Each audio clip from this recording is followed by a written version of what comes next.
इस वीडियो में हम कमेंट्स से रिलेटेड 10 इंपॉर्टेंट सेंटेंस से जानेंगे और वीडियो के लास्ट में एक छोटा सा टेस्ट भी है।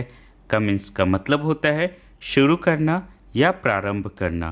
फर्स्ट सेंटेंस है let the game commence now, the movie will commence soon, the class will commence at 8 AM, we will commence drawing after lunch, our test will commence in 5 minutes।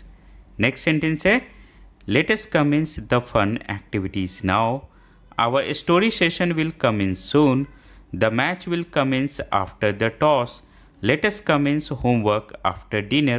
Commence your project with a good idea. अब आपके लिए एक छोटा सा test भी है। Commence का Hindi meaning क्या होता है?